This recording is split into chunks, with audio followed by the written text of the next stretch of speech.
दायज, वो दायजन्य है, वो कन्या का अपना स्वत्व है, उस पर उस कन्या के पति का भी अधिकार नहीं है। पति के परिवार वालों का तो छोड़ो, तो बेटे का बाप प्रायः सकाम होता है, गृहस्थाश्रम में तो यही होता है, लेकिन बेटी का बाप निष्काम, पालता है, पोसता है, पढ़ाता है, संस्कार सिंचन करता है, तो उससे उसको कुछ कमाना नहीं है कि ये बेटी बड़ी होकर कमा कर देगी, हमारी सेवा करेगी, ऐसी कोई कामना नहीं।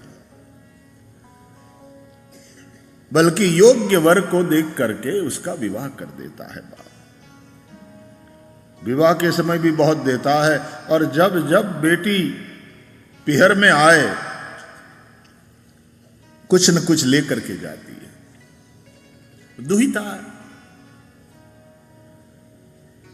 एक अर्थ है दुरे हिता, और एक अर्थ है जब जब आती है तो पिहर की गाय को दोह करके कुछ न कुछ ले जाती है। पिता उसको खाली हाथ बेचते नहीं, उसको पिहर वाली गाय दूध देती रहती। और ऐसी एक व्यवस्था हमारे स्मृतिकारों ने गृहस्थों के लिए बनाया कि पैतृक संपत्ति पर पिता और पुत्र दोनों का अधिकार हमारे ऋषियों ने भी माना, लेकिन पिता की जो अचल संपत्ति है उसका उत्तराधिकारी पुत्र को बनाया, और जो चल संपत्ति है उसमें से पिता बेटी को विवाह के समय भी देता है। दायज, वो दायजन्य है, वो कन्या का अपना स्वत्व है, उस पर उस कन्या के पति का भी अधिकार नहीं है। पति के परिवार वालों का तो छोड़ो, पति का भी नहीं। ये तो उसकी उदारता और समर्पण है कि पति यदि मुश्किल समय से गुजर रहा हो, माथे पर कर्जा हो, तो वो कहती है मेरे पिहर से आए हुए जो गहने हैं काम आ जाएंगे, इसको बेच दो, कर्जा चुका दो। और समझदार पति कहते बिल्कुल नहीं, तेरे गहनों को मैं हाथ नहीं लगाऊंगा, ये तुम्हारी अपनी संपत्ति है। फिर वो कहे कि लेकिन मैं भी तो आपकी हूं, मैं आपको इस चिंता में नहीं देख सकती,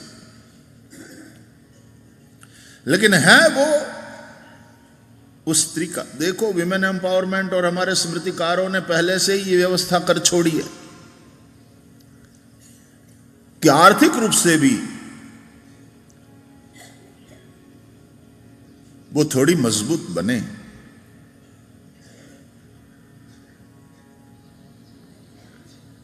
तो भले ही वो कमाने नहीं जाती थी, वो होम मेकर थी, और वो सबसे महत्वपूर्ण काम है।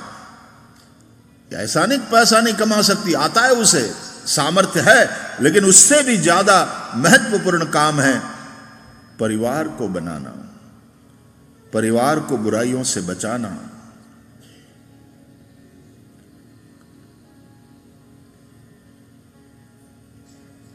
पतिदेव 8 घंटे से थोड़ा ज्यादा काम करते हैं तो ओवरटाइम मांगते हैं जहां भी नौकरी करते हैं।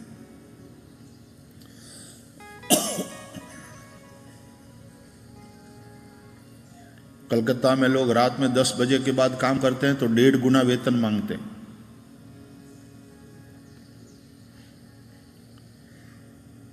एक स्त्री की ड्यूटी कितना घंटा की है दिन में? कोई टाइमिंग्स है क्या?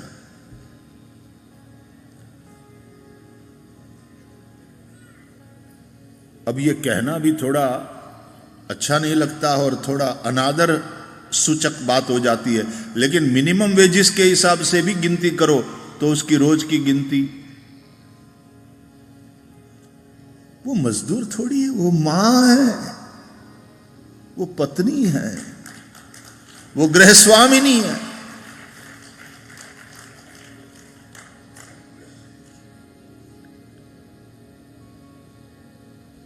तो पिता की जो चल संपत्ति है उस पर उसका अधिकार है, और भाई ने भी वो अधिकार माना। इसलिए मां बाप का स्वर्गवास भी हो जाता है तो भाई अपना कर्तव्य समझ करके बहन को देता रहता है। भाई बीच के दिन बहन बुलाती है, वो जाता है, बहन भोजन कराती है, कुछ देकर आता है। रक्षाबंधन के दिन बहन पहुंच जाती है भैया के घर, राखी लेकर राखी बांधती है, और भैया जब कुछ दे तो बड़े लाड से कहती 50,000 निकाल। और फिर थोड़ी मस्ती होती है भाई बहन। सिबलिंग्स में कभी कभी मैंने देखा भाई बहन लड़ते भी बहुत है, और लड़ने के बाद भी बिना एक दूसरे के चलता भी नहीं, ये भी है।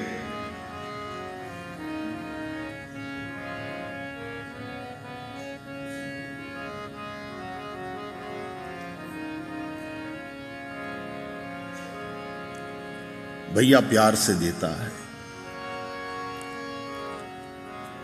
और जिस भाई के बहन नहीं और रक्षाबंधन के दिन कलाई यदि सुनी हो,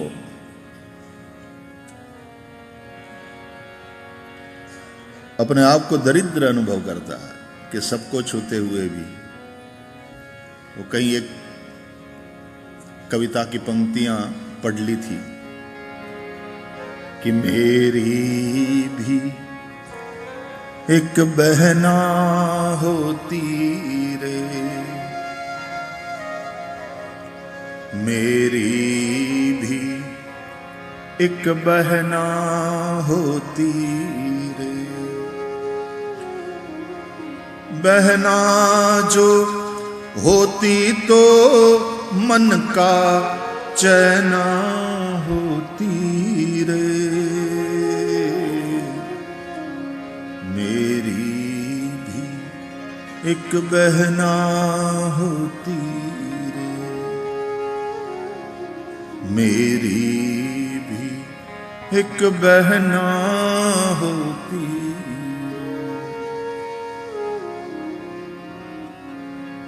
वो होती तो मैं खूब झगड़ता, लो वो होती तो मैं खूब झगड़ता, बड़ी लड़ाई करता, उसकी चीजें छुपा छुपा कर और फिर मैं साफ मुकरता।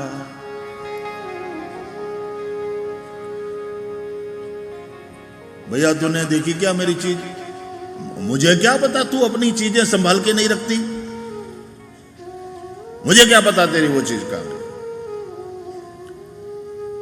उसकी चीजें छुपा छुपा कर फिर मैं साफ मुकरता, बहना जो होती तो दिल का चैना होती रे, मेरी भी एक बहना होती, एक बहना होती। जिस बहन के भाई नहीं है और जिस भाई के बहन नहीं है, कहीं एक अभाव, और किन्हीं विशेष दिनों में विशेष रूप से वो अभाव खटकता है, दुखी करता है। भाई मानता है बहन के उस अधिकार को, बुलाता रहता है, समय समय पर देता रहता है, और वो भी अधिकार से, भैया से भी मांगती रहती है। ऐसे थोड़ी पागल राखी ही 10,000 की है, चांदी की बनवाई है, ऊपर सोने का पानी चढ़ाया है, आया बड़ा 5,000 रुपया दे रहा है, कंजूस कहीं का, निकाल। अधिकार से निकलवाती है।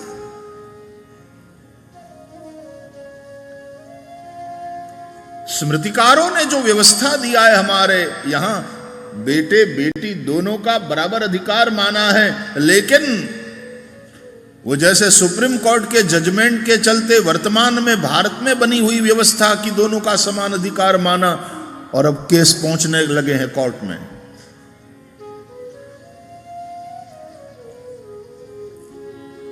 कानून तो अंतिम चीज है साहब। हमारी सामाजिक व्यवस्था, हमारे पारिवारिक मूल्य, महत्व उसका। धर्म, समाज और सरकार, ये तीन सत्ता मिलकर के व्यक्ति और समाज को सुव्यवस्थित रखते हैं। उत्तम व्यक्ति वो है जो धर्म मानकर, धर्म का स्वीकार करके, धर्म के अनुशासन का स्वीकार करके चलता है। दूसरा वो है कि धर्म के लिए इतनी ज्यादा श्रद्धा ना भी हो तो समाज के रीति रिवाज और सामाजिक व्यवस्था को आदर पूर्वक फॉलो करते हुए चलता है। वो कोई कोई होते हैं न धर्म को मानते हैं न समाज की पड़ी है। अब उन पशुवत व्यवहार करने वालों को सीधी राह पर चलाने के लिए कानून है। वो कानून मैंडेटरी होता है, जो लादा जाए वो कानून, स्वीकार किया जाए वो धर्म, और अपनी उज्जवल परंपराओं के लिए गौरव लिया जाए सामाजिक व्यवस्था। हमारे समाज में हमारे ये रीति रिवाज है, हमारी ये परंपरा है।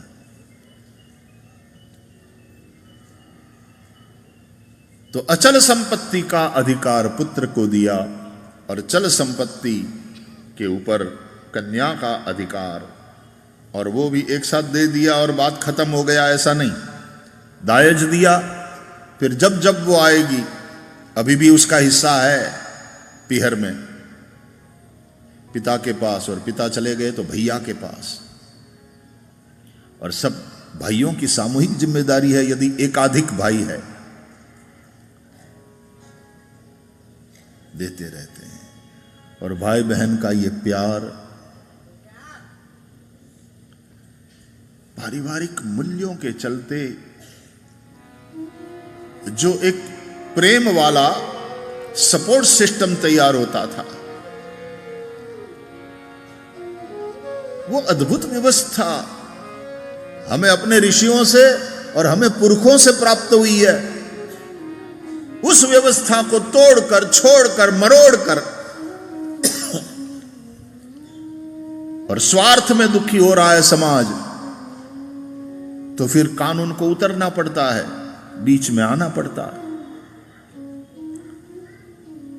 जबरदस्ती करनी पड़ती है।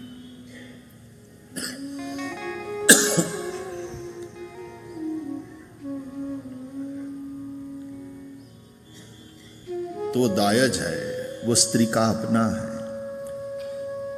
पति के परिवार वालों की तो छोड़ो, पति का भी उस पर अधिकार नहीं। लेकिन वो स्त्री जो खुद समर्पित हो चुकी है, वो यदि पति को कहे कि मेरे ये गहने ले लो, ये बेच दो, कर्जा चुका दो, समझदार पति छुएगा नहीं। नहीं नहीं, मैं तुझे नया कुछ नहीं दे पाया, तेरे पीहर का ये है, उसके ऊपर मैं कैसे हाथ लगा सकता हूं। और फिर वो, आपको मेरी कसम है, अच्छे दिन आएंगे तो आप फिर से मुझे ले देंगे, मुझे पता है। ये बॉन्डेज ऑफ लव, परिवार उससे बनते हैं और उसी से टिकते हैं। आज तुम्हारी परिवार व्यवस्था छिन्न भिन्न होने लगी है। क्योंकि हम उस और ध्यान नहीं दे रहे जो हमारे पुरखों ने हमारे लिए व्यवस्था दिया है, हमारे ऋषियों ने हमारे लिए जो मंगलमय विधान हमें दिया है।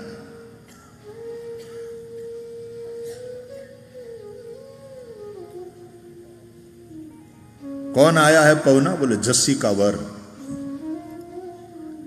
पिहर के गांव में तो वो कोई कितना ही बड़ा क्यों ना हो, गांव वाले तो उसको जस्सी का वर। तो बरसाने में कन्हैयालाल खड़े तो हैं राधा जी के साथ। बरसाने वाले यही कहेंगे, राधावर कृष्णचंद्र की जय। लेकिन यहां पर भी देखो, जय सिया राम तो धीरे से बोलोगे आप, जय श्री कृष्ण धीरे से बोलोगे, हरिओम धीरे से बोलोगे, और जैसे मैं कहता हूं राधे ओ हो, पूरा पंडाल जितनी जोर से बोलता है। यह है बरसाना और उसका प्रभाव। बोल बरसाने वाली की, राधे राधे, राधावर कृष्णचंद्र की।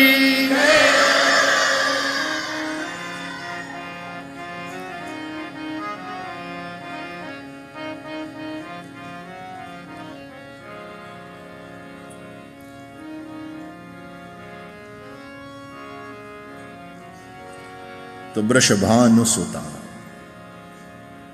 वृष कहते हैं वृषभ, और वृषभ नंदी धर्म का प्रतीक है।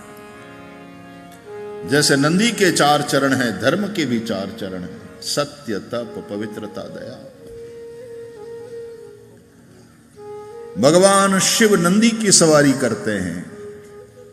शिव कल्याण जब भी तुम्हारे जीवन में प्रवेश करेगा तो धर्म पर सवार होकर के, इसलिए धर्माचरण करो, धर्मम भजस्व सततम। सुबह में धर्म किया, घंटा 1.5 घंटा और भूल गए, नहीं।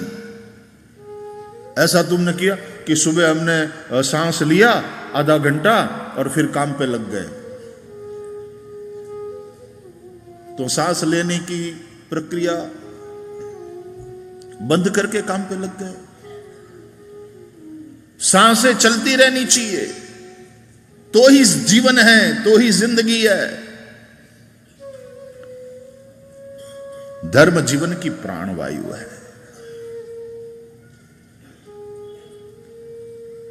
उसको जीना चाहिए। हम मंदिर में रहते हैं, पूजा पाठ करते हैं, दर्शन करने जाते हैं, हम समझते हैं हमने धर्म कर लिया। धर्म कर्म, धर्म के साथ कर्म को जोड़ते हैं, और बात सही है। आचार प्रभवो धर्म, धर्मस्य प्रभुरच्युतः। आचरण को ही धर्म कहते हैं। लेकिन धर्मम भजस्व सततम, वो आधा घंटा 1.5 घंटा करने की चीज नहीं है।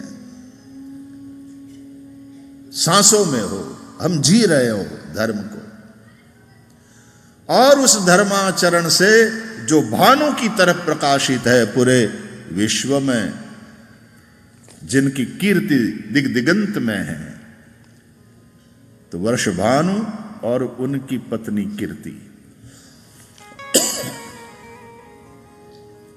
उसके घर प्रकट हुई श्री राधा। तो लड़की का बाप निष्काम होता है।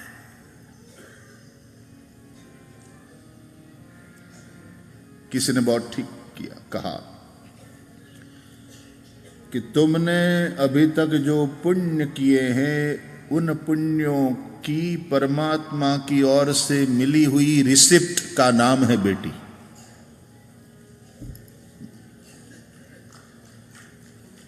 ये तुम्हारे पुण्यों की परमात्मा के द्वारा मिली हुई रिसिप्ट है, received with blessings. Received with thanks कहते हैं ना उसमें,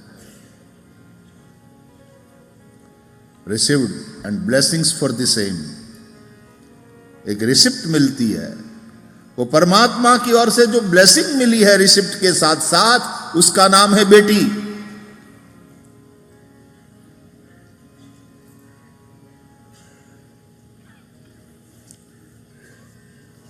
तो श्री राधा रानी प्रकट हुई।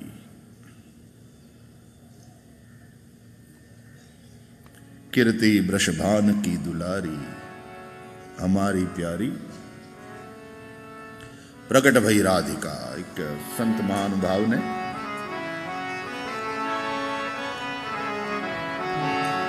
प्रकट भई राधिका, प्रकट भई राधिका, प्रकट भई राधिका, प्रकट भई राधिका।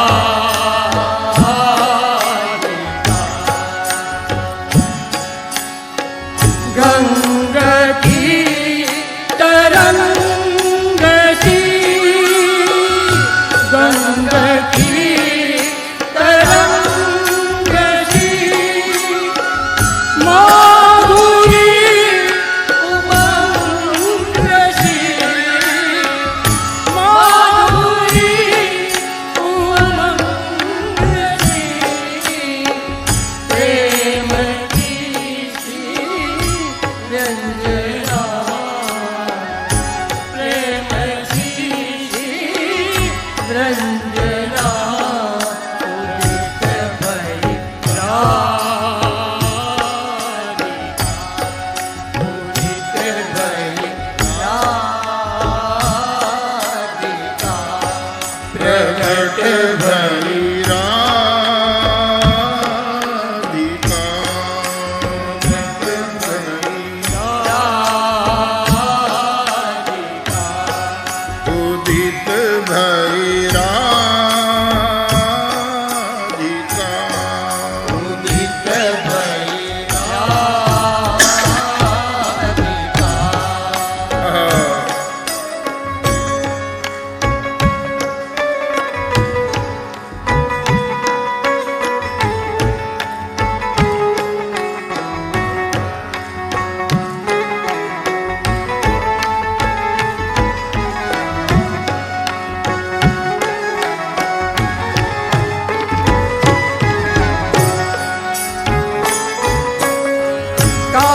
कामधेनु दुग्धि, कामधेनु दुग्धि, महाभवमति मुग्धि,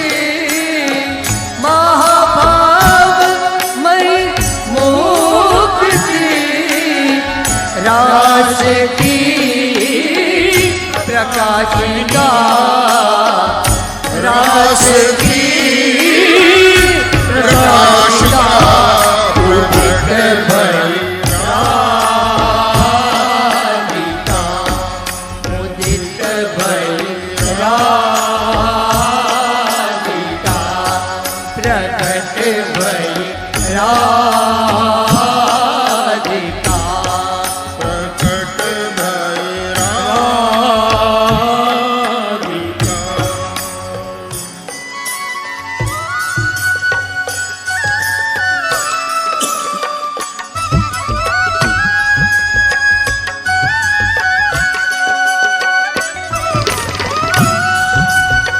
राधे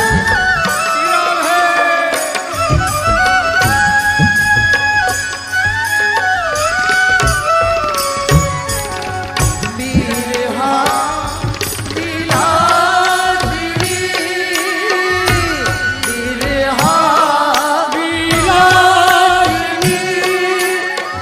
वृंदावन वासिनी, वृंदावन वासिनी, कृष्ण चंद्र चंद्रिका, कृष्ण चंद्र चंद्रिका, उदित भई राधिका, उदित भई राधिका, प्रकट भई राधिका।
भई राधिका प्रगट भई